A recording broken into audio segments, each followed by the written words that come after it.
Wah, weh, Kang Ebin. Gimana ora?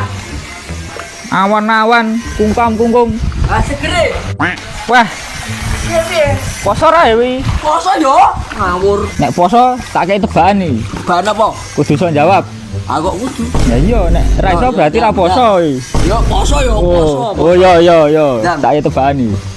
Ngopo iwak ra tau turu? Ngopo iwak ra tau turu? Anu, raso kedep yo Pak Lurah, dadine raso turu yo. Ora. Apa? Amergane kasure teles. Lipat gandakan pahala di bulan Ramadan dengan bersedekah di teras dakwah. Kita buka 2 pertanyaan, lagi Iwan 1, Ahwat 1. Coba 1, Ahwat. Belum ada. 1, nggih Ibu. Tapi ya, langsung pertanyaan dari Iwan dulu ya. Sebutkan nama dan pertanyaan singkat. Assalamualaikum warahmatullahi wabarakatuh. Waalaikumsalam warahmatullahi wabarakatuh. Perkenalkan Ustadz, nama saya Ramaditya. Saya mau bertanya Ustadz, untuk kita sebagai seorang anak itu kan harus bisa mengingatkan orang tua. Nah, dan untuk kata-kata yang pas digunakan untuk menasehati itu seperti apa Ustadz? Terima kasih. Langsung kedua. Tolong dioperkan. Bismillahirrahmanirrahim. Terima kasih atas waktu yang diberikan kepada saya, Ustadz. Sebelumnya saya sedikit, ini tadi rada kaget saya sampai di sini ternyata jamaahnya muda-muda semua. Saya merasa jadi ikut muda ini. Lainnya 25, saya ya 25. Dibalik tapi. Masya Allah, saya kira 17 loh Bu. Saya agak minder tadi sebenarnya, tapi lama-lama adaptasi terus nyaman. Alhamdulillah. Alhamdulillah, dan mungkin satu keberuntungan buat teman-teman yang ada di sini, buat adik-adik yang ada di sini. Hal seperti ini sudah kalian dapatkan di usia yang masih dini ya. Sebab apa yang saya alami saya usia 52 tahun Ustadz. 2 kali menikah Ustadz. Alhamdulillah. Alhamdulillah, dan otomatis dengan 2 kali menikah juga 2 kali pengalaman ya. Yang ingin saya tanyakan, apa yang Ustadz sampaikan tadi itu sepertinya kok begitu sempurna. Masya Allah. Harus memilih perempuan yang baik. Yang perempuan harus memilih laki-laki yang baik. Tapi kalau pertanyaannya, kalau sudah terlanjur milih yang tidak baik, pripun nih? Tukar tambah. Karena biasanya di awal itu semuanya kelihatan baik, Ustadz. Semuanya kelihatan baik, semuanya kelihatan indah. Makanya adik-adik jangan tertipu. Nggih?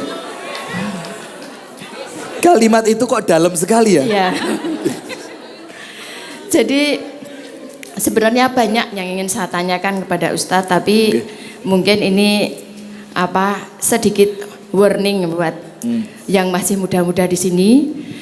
Apa yang sudah saya alami jangan sampai terjadi pada adik-adik semua. Meskipun alhamdulillah Ustadz, untuk yang kedua ini alhamdulillah sedikit mendekati kata sempurna. Alhamdulillah. Kami sudah menikah sekitar 12 tahun untuk yang kedua ini. Setelah 9 tahun saya single parent, saya menikah lagi udah dari tahun 2012, 11 tahun. Kami tidak pernah bertengkar. Masya Allah, Masya Allah. Makanya ketika ada salah satu pasangan dolan ke rumah, nek wong bar padu wi bare nyuk mesra gitu. Katanya seperti itu. Panjenengan enggak pernah ngerasain itu? Enggak pernah, makanya saya cerita sama suami. Coba sekali-sekali Bu. Ya. Saya cerita sama suami saya, ya katanya kalau orang habis bertengkar itu jadi mesra hubungannya. Suami saya malah jawab, awak dhewe arep nganu padu bab apa ya Bu? Saya dipikir sik Bu gitu jadi malah ketawa lagi gitu seperti itu. Masya Allah, Masya Allah. Itu tadi yang menjadi pertanyaan saya, bagaimana kalau sudah terlanjur? Terima kasih sekali Ustadz untuk Jazakumullah khair wa barakallahu fikum. Masya Allah. Panjenengan baru pertama ini ke teras dakwah. Oh berikutnya diajak ya? Iya. Suaminya diajak, tetangganya diajak, semua dia. Yang seumuran biar mereka kalah nanti. Karena kenapa? Ini saya bukan bahasakan panjenengan, ini contoh lain saja. Jadi jangan tersinggung. Kenapa orang gila itu dianggap gila? Gara-gara mereka lebih sedikit dibanding kita. Nanti kalau mereka lebih banyak yang di penjara antum, katanya mereka, kok pakai baju? Ih, nggak waras katanya. Karena apa ya? Karena faktor jumlah aja. Jadi panjenengan nanti kalau bawa teman-teman banyak ke sini, mereka yang minder. Ih, muda. kok sudah bau. Baik, jazakumullah khair. Yang pertama, pertanyaannya bagus sekali, mengingatkan mengingatkan orang tua dengan kalimat seperti apa? Antum nanti pulang, antum buka surah Maryam. Antum buka surah Maryam dari ayat 41. Wadhkur fil kitabi Ibrahim innahu kana siddiqan nabiyya idh qala li abihi ya abati lima ta'budu ma la yasma' wa la yubsir wa la yughni 'anka syai'a ya abati inni qad ja'ani minal 'ilm sampai ayat yang ke 48. Jadi surat Maryam ayat 41 sampai 48. Di sana bagaimana Nabi Ibrahim yang sudah sekelas Nabi kemudian mengingatkan ayahnya, bukan cuma sekedar maaf ya kafir, tapi produsen berhala. Iya kan? Tapi kalimatnya lihat. Wahai ayahku ya abadi. Kenapa dia memulai dengan kalimat ya abadi? Abadi itu panggilan ayah tersopan dalam bahasa Arab. Ada abi, ada abadi. Yang kalau di Indonesia kan abah. Itu awalnya orang-orang Arab dulu datang ke Indonesia, abadi, anak putune mulai angel, abah, jadi abah. Itu cocok logi. Ya, kira-kira begitulah. Nah, sudah. Yang pertama, ya abati inni qad ja'ani minal ilmi ma lam ya'tik. Pak, aku telah mendapatkan ilmu yang ilmu itu belum datang kepadamu. Lihat, enggak pakai kalimat aku pinter kamu bodoh. Jadi pemilihan apa? Kalimat. Ini pengajian saya besok di Muntilan. Setiap kata memiliki makna. Datang lagi besok ya ke Muntilan ya, ibu-ibu semua. Jadi pilih kata-kata terbaik. Maka dia bilang, bukan Pak, saya ini ustadz, kamu itu mantan pemabuk, saya ini lulusan pondok, kamu itu SD tidak lulus. Tidak. Tapi apa?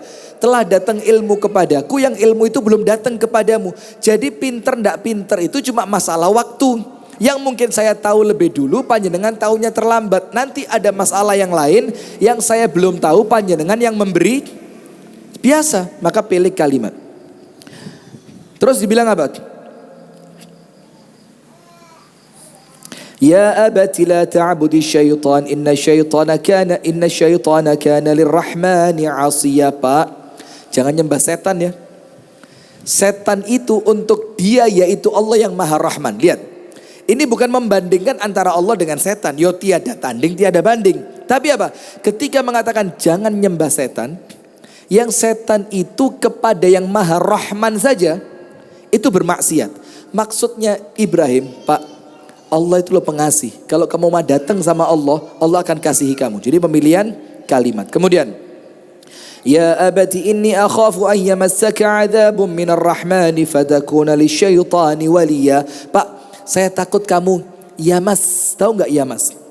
Saya takut kamu keserempet azab. Jadi mas itu sentuhan kecil, serempetan. Padahal kalau orang kafir azabnya bukan kecil. Azabnya apa? Tapi ketika ngomong sama bapaknya, itu azabnya Allah dikecilkan. Aku khawatir kamu keserempet azabnya Allah. Yang Allah itu adalah apa? Azabum minar rahman. Seharusnya kalau ngomong azab itu min syadidil iqab. Tapi azabum minar rahman. Azabnya diikatkan dengan nama Allah yang Maha Rahman. Kembali pemilihan kata. Ya abati inni qala araghibun. Ini ucapannya dia. Kemudian Ibrahim mengatakan apa? Qala salamun alaik wa idza marru bil lagwi marru kirama wa idza khatabahumul jahiluna qalu salama. Maka Ibrahim ngerti, bapakku enggak ngerti nih. Maka Ibrahim mengatakan apa kepada orang yang enggak ngerti? Qalu salama. Maka Ibrahim mengatakan qala salamun alaik, keselamatan untukmu. Terus Ibrahim bilang apa? Sa'astaghfiru laka rabbi innahu kana bi hafiyah. Jangan khawatir Pak, tak mintakan ampun kepada Allah untukmu, karena Allah itu maha baik kepada saya. Kemudian apa? Dan saya tidak pernah kecewa ketika berdoa kepada Allah. Walaupun mendoakan orang kafir boleh apa enggak kalau sudah meninggal? Enggak boleh. Tapi di ayat ini ada 3 intinya. Nomor 1, pemilihan kata. Enggak sama nyeramain orang tua, bahasanya kurang tepat juga ya nyeramain orang tua ya. Apa ya? Menasehati juga kurang pas. Mengingatkan lah ya mungkin ya. Mengingatkan orang tua dengan mengingatkan teman enggak sama. Mengingatkan orang tua dengan mengingatkan jamaah pengajian. Pak, lungguh. Innal hamdalillah. Nahmaduhu wa kata Bapak kesurupan. Enggak sama, maka pilih kata-kata terbaik. Nomor 2, kalaupun orang tua kita belum ikut, jangan memaksanya untuk dapat azab. Maka Ibrahim bilang apa? Tak mintain ampun walaupun kamu tidak ikut. Karena apa? Orang tua itu paling berjasa dalam hidup kita. Apa senangnya Anda kalau kemudian orang tua Anda diazab di alam kubur? Tidak ada. Maka tetap walaupun orang tua tidak nurut, ingat Anda masih punya senjata kedua yaitu doa. Saya pernah cerita di teras dakwah sini. Tidak tahu pertemuan yang lalu atau yang kapan. Ada seorang kiai minta laporan ke pengasuh kamar. Sebutkan sama saya semua nama-nama santri nakal di kamarnya masing-masing. Ditulis sama pengasuh kamar. Sewenang pengasuh kamar kapok diseneni kiai mariki. Setelah nama-nama itu dilaporkan sama pengasuh kamar, ditunggu sebulan tidak ada panggilan. 2 bulan tidak ada panggilan, 3 bulan tidak ada panggilan. Akhirnya pengasuh kamar penasaran, Pak Yai, nama yang kami laporkan sampai kan? Sampai. Kok tidak ada panggilan? Loh siapa? Yang ditulis. Kok tidak ada hukuman? Siapa? Yang ditulis. Katanya Kiai, loh enggak, siapa yang mau manggil, siapa yang mau hukum? Pengasuh kamar diajak masuk rumahnya Kiai. Ternyata nama-nama tadi dipajang di tembok di arah kiblatnya sholat Pak Kiai. Terus dia bilang apa? Ini nama-nama anak nakal. Kalau saya pas tahajud saya baca satu persatu doa. Maka Ibrahim tidak kepingin bapaknya diadab. Maka bilang apa? Tetap sa'astaghfiru laka rabbi.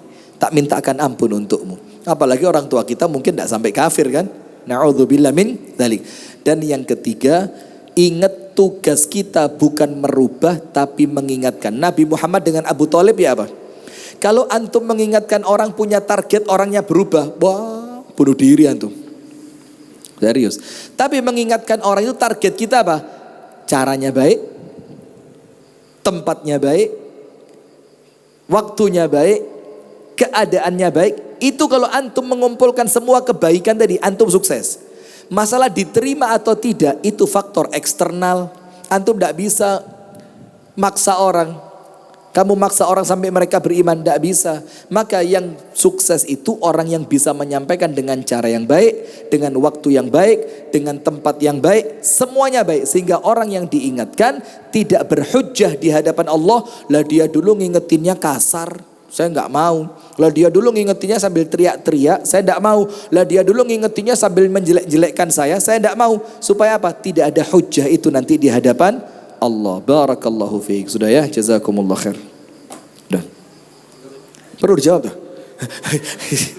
Baik Ibu, ya Allah, mohon maaf ya bercanda Bu ya. Jadi bagaimana memilih pasangan? Karena di awal itu semuanya mesti jaim, kelihatan baik, apalagi kalau ta'aruf, ya kan, ta'aruf. Apalagi sekarang, ya Allah tolong jangan ditiru ya. Ini adik-adik yang mau nikah jangan ditiru. Wes basi. Wes mambu. Apa itu? Sudah nikah, mau salaman, nggak biasa disentuh laki-laki. Aduh, saya ngelihatnya wes digawe-gawe. Kalau zaman dulu yang pertama-tama ketoke temenanan, ngasih natural, memang betul-betul malu. Sekarang, nggak apa-apa, dia sudah sah kok. Aisyah, calon suamimu berhak melihat wajahmu. Asik. Kok jadi? Ferdi Nuril. Oh wes tala, salaman, oh salaman lo gak ndredeg. Aduh, saya kalau lihat video itu, sudah. Ini wes ndak natural, ndak bagus. Dia itu sudah halal, ngerti ndak? Nah sudah. Maka begini, itulah dalam Islam itu ada beberapa proses, ndak ujuk-ujuk rabi. Proses pertama, memilih komunitas dulu. Karena apa? Komunitas itu menentukan antum siapa. Kalau antum ingin tahu posisi antum di sisi Allah seperti apa, lihat di mana Allah menempatkan antum. Faham enggak? Kok antum ya? Kalau panjenengan ingin tahu di sisi Allah posisi saya seperti apa, cirinya apa? Lihat di mana Allah menempatkan kamu, yaitu posisimu di sisi Allah. Kalau Allah menempatkan kamu di majelis taklim, Allah menempatkan kamu di pengajian, Allah menempatkan kamu di masjid, Allah menempatkan kamu di tempat-tempat sosial yang baik, maka kamu berarti di mata Allah. Tapi kalau tempatmu pinggir jalan, udah maka ya artinya antum tidak berharga di mata Allah. Nah maka nomor satu kalau mau nikah, pilih komunitas. Itu tadi loh ceritanya yang diumumkan tadi. Ada kajian parenting. Iya. Sudah begini, memilih komunitas itu memudahkan kita untuk mencari. Antum begini, antum ke laut cari lele, ketemu apa enggak?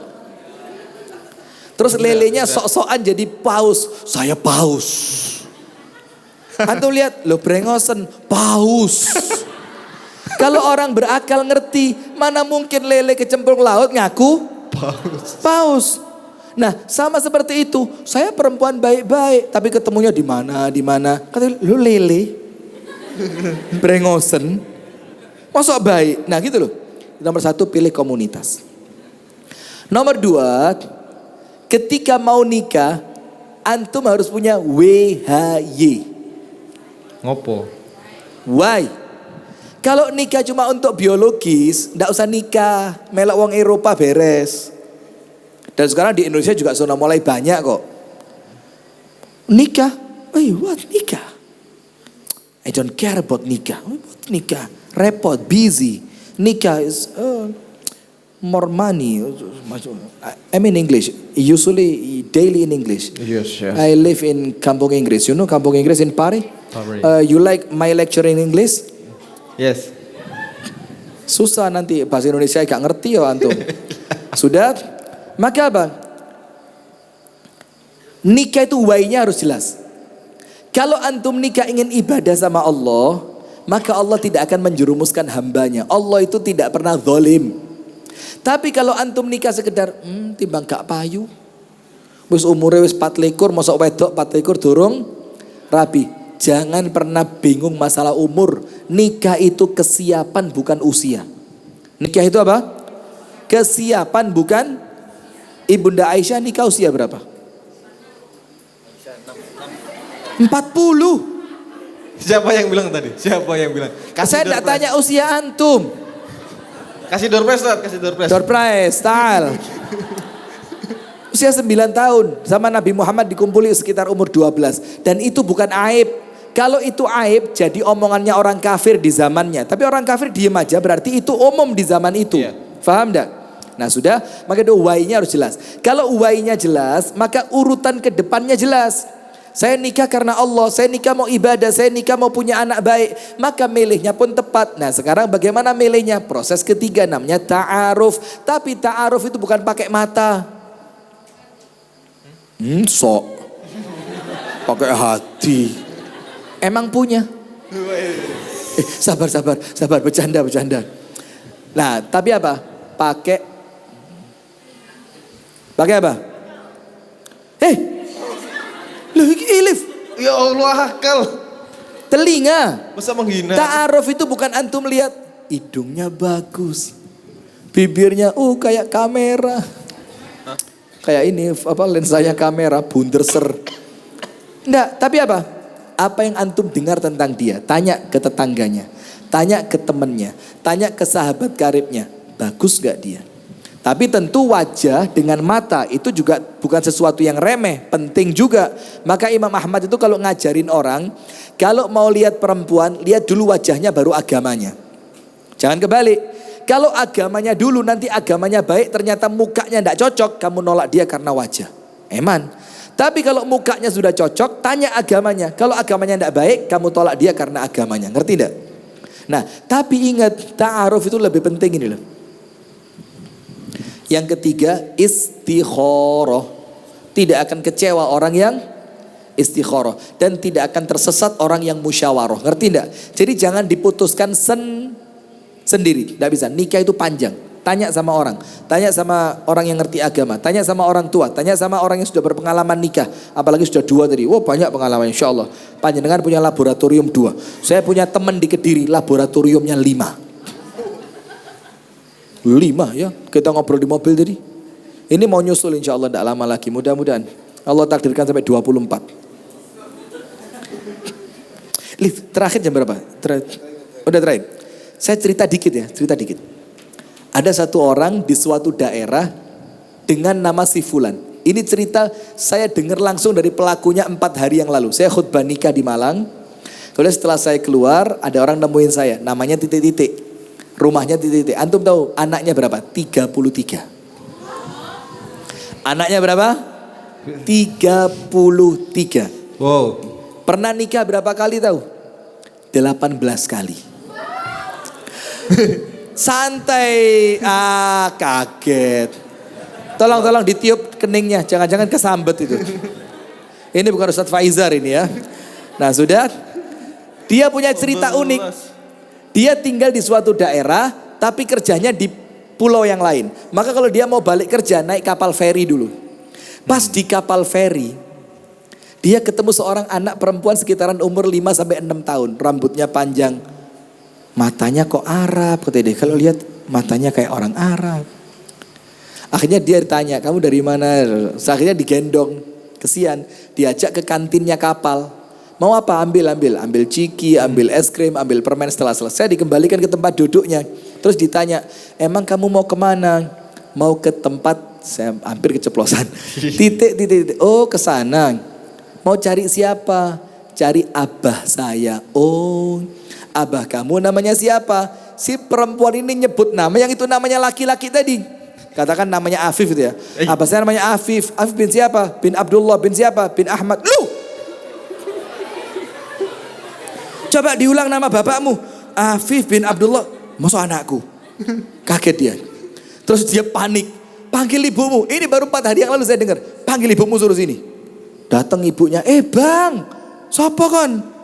Ternyata perempuan itu pernah dia nikahi cuma 15 hari. Dadak no dadi. Coba. Gak usah astagfirullah, biasa aja. Kan nikah, bukan zina. Nah tapi itu ceritanya Pak. Artinya orang itu sampai ada yang menjadikan nikah itu semain-main itu gitu loh. Iya. Nah sudah. Sekarang kalau terlanjur bagaimana? Sip. Nomor 1. Sabar. Nomor 1 apa? Sabar. Yang milih dulu siapa? Yang milih siapa? Kita. Atas takdir siapa? Allah. Maka tidak ada pilihan lain kecuali sabar. Sabar sampai kapan? Sampai mentok. Mentoknya kapan? Kalau rumah tangga dilihat lebih banyak menjadi dosa dibanding menjadi pahala. Itu mentoknya sampai situ. Kalau Anda lihat, kok tambah dino tambah dosa ya, sampai suami tidak bisa hormat, sama suami tidak bisa taat, sama suami ngomongnya nyentak-nyentak terus. Kok nampaknya semakin hari bukan memupuk pahala tapi menambah dosa. Itu sampai situ, sabar. Nomor 2. Ya enggak, ya Anda mau lanjutkan sabar sampai 20 ya enggak apa-apa, tapi saya kasih tahapannya.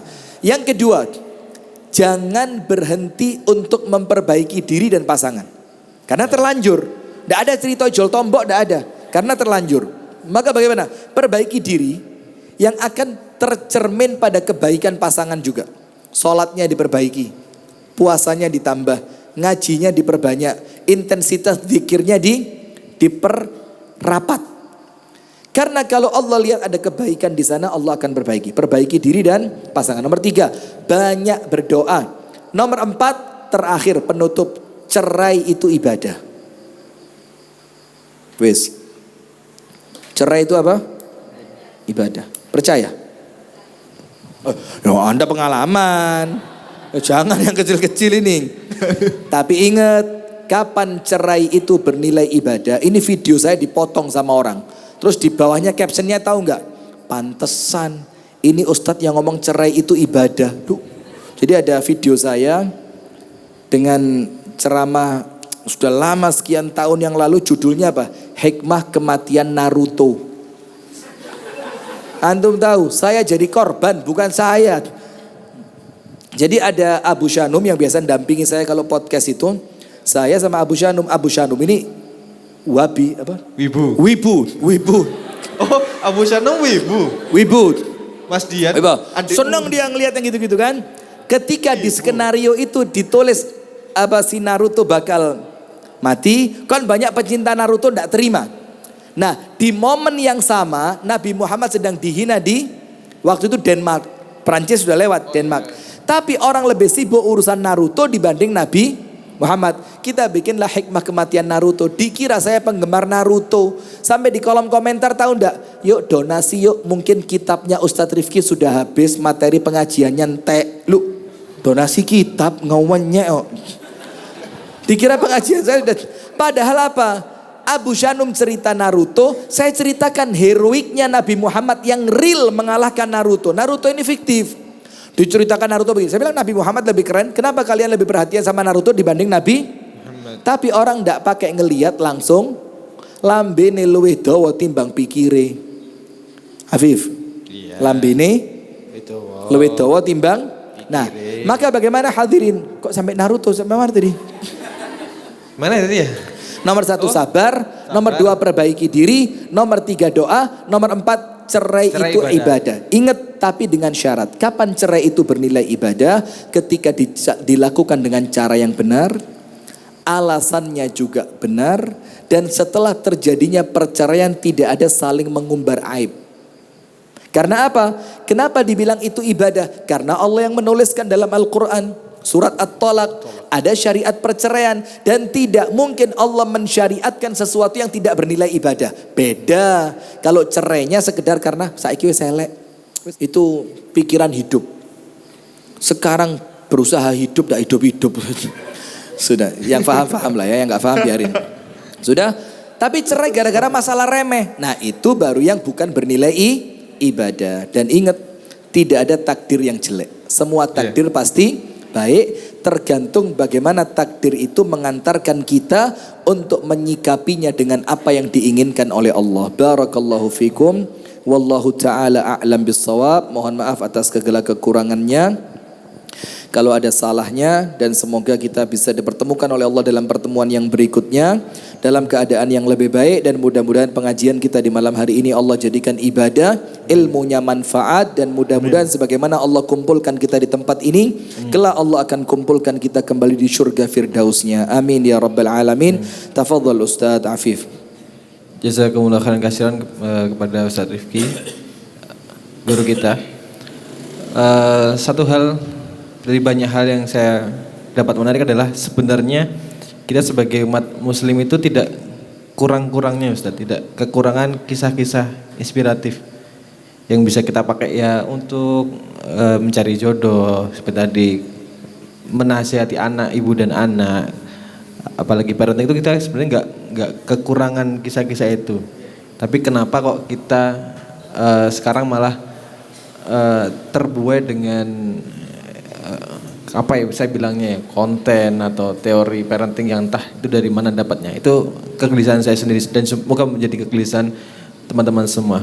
Barakallahu Ustaz, dan teman-teman mari kita doakan Ustaz kita karena insya Allah akan melanjutkan safar ke Muntilan dan beberapa kota lain di Jawa Tengah. Kita doakan Ustaz semoga selalu dalam lindungan Allah Ta'ala bersama tim dan sehat selalu dan bisa membagi ilmunya di lain kesempatan dengan kita di Trash Dakwah kembali. Amin. Teman-teman, kita cukupkan kajian pada malam hari ini, dan jangan lupa untuk akhwat Jumat kita sudah mulai lagi Amidah besok bersama Ustazah Flo. Terima kasih. Kita tutup. Subhanakallahumma wa bihamdik asyhadu an la ilaha illa anta astaghfiruka wa atubu ilaik.